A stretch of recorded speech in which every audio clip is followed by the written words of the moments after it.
मनमाड कृषी उत्पन्न बाजार समितीच्या सभापतीपदी भाजपचे गणेश धात्रक यांची आज बिनविरोध निवड करण्यात आली। विशेष निवड सभेमध्ये गणेश धात्रक यांच्या समवेत 11 सदस्य उपस्थित होते, तर विरोधी गटाचे 6 सदस्य गैरहजर होते। निवडणुकीच्या निमित्ताने मोठा पोलीस बंदोबस्त तैनात करण्यात आला होता। निवडीनंतर समर्थकांनी फटाके फोडत ढोल ताशांच्या गजरात जल्लोष साजरा केला। पुढच्या काळात शेतकरी हिताचे काम करण्याची ग्वाही गणेश धात्रक यांनी दिली।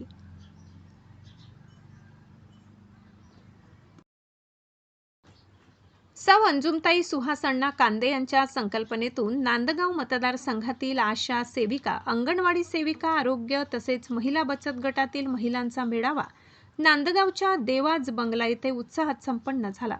यावेळी सौ अंजुमताई कांदे यांच्या वतीने उपस्थित हजारो महिलांना छत्री भेट देण्यात आली। मतदारसंघातील महिला सक्षमीकरणासाठी प्रामाणिकपणे प्रयत्न सुरू आहेत। उद्योग समूहाचे काम प्रगतीपथावर असून लवकरच पूर्ण होईल। या माध्यमातून हजारो महिलांच्या हाताला काम मिळणार असल्याची ग्वाही आमदार सुहासअण्णा कांदे यांनी यावेळी दिली। गत आठवड्यात झालेल्या रिपरिप पावसाने मनमाडमधील रस्त्यांची दुरावस्था झाली आहे। शहरातील मुख्य बाजारपेठेतील रस्त्यांना मोठमोठे खड्डे पडून रस्त्यांची अक्षरशः चाळण झाली आहे, तर नववसाहतीतील रस्तेही चिखलमय झाले असून वाहन चालक व नागरिकांना मोठ्या गैरसोयीचा सामना करावा लागत असून पालिका प्रशासनाने तातडीने रस्त्याची दुरुस्ती करावी अशी मागणी नागरिकांमधून होत आहे।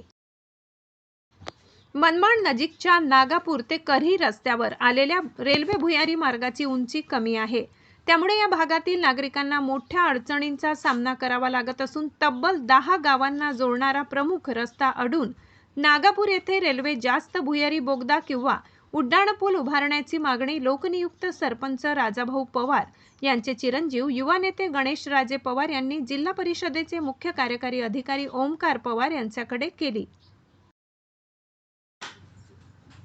कौटुंबिक वादाला कंटाळून हमीद अन्सारी नामक व्यक्ती आत्महत्येच्या उद्देशाने गिरणा नदीवर केटीवेर धरणाच्या मध्यभागी जाऊन बसला। दरम्यान नदीत हजारो क्युसेस वेगाने पाण्याचा प्रवाह सुरू आहे। प्रशासनाची एकच धावपळ उडाली, त्याला बाहेर काढण्याचा 3 थरार सुरू होता। पोलीस व अग्निशमन दलाच्या वतीने अथक परिश्रम करून अखेर त्याला सुरक्षित बाहेर काढले व सर्वांनीच सुटकेचा निश्वास सोडला।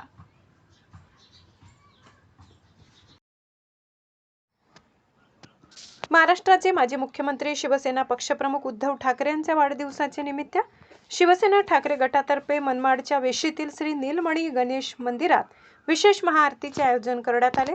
उद्धव ठाकरे यांना उदंड निरोगी आयुष्य, सुखसमृद्धी लाभावी यासाठी शिवसैनिकांनी मंदिरात एकत्र येत प्रार्थना केली। यावेळी शिवसैनिक मोठ्या संख्येने उपस्थित होते।